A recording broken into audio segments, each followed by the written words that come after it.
Antarctica बर्फ से भरा हुआ इतना बड़ा कॉन्टिनेंट है जिस पर 5 किलोमीटर की गहराई तक सिर्फ बर्फ ही बर्फ है। इतनी ज्यादा बर्फ, और वो भी 1.5 करोड़ किलोमीटर तक फैली हुई। यानी एंटार्क्टिका का साइज अमेरिका से भी काफी ज्यादा बड़ा है। भले ही जून जुलाई की गर्मियों का मौसम हो, लेकिन एंटार्क्टिका का टेम्परेचर पूरा साल -50 डिग्री सेंटीग्रेड से -90 डिग्री सेंटीग्रेड तक रहता है।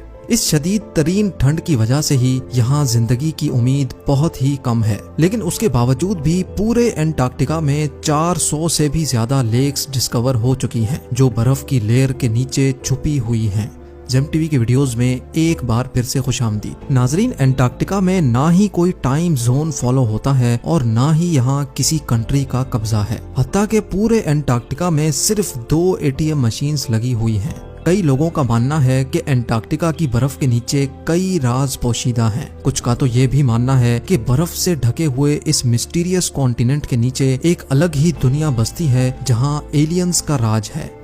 लेकिन रिसर्चर्स और आर्कियोलॉजिस्ट इस मिस्टीरियस कॉन्टिनेंट के पोशीदा राजों को फाश करने के लिए दिन रात मेहनत कर रहे हैं। इन्होंने यहाँ चंद ऐसी चीजें भी तलाश की हैं जिनको देखकर साइंस भी हैरान रह जाती है। और आज आप देखेंगे एंटार्क्टिका की बर्फ के अंदर से मिलने वाली चंद हैरत अंगेज चीजें। तो आइए शुरू करते हैं।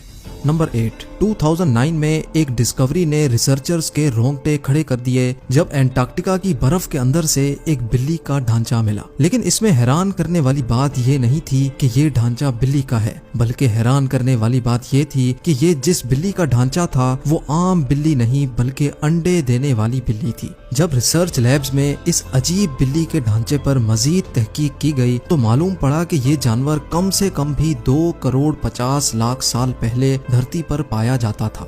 नंबर 7। 2014 में आर्कियोलॉजिस्ट को एंटार्क्टिका से इंतहाई हैरान कर देने वाली इंसानी खोपड़ियां मिली। पहली हैरानी की बात यह थी कि एंटार्क्टिका में ये मिलने वाली पहली इंसानी खोपड़ियां थी, और दूसरी हैरानी की बात इन खोपड़ियों की शेप थी। जी हाँ, नॉर्मल खोपड़ियों के मुकाबले में ये खोपड़ियां काफी अलग दिखती थीं क्योंकि इनके सर जरूरत से भी ज्यादा बाहर निकले हुए थे। साइंसदानों का मानना था कि खोपड़ियों की ऐसी शक्ल बचपन से ही अजीब आदतों की वजह से बनती है, और ये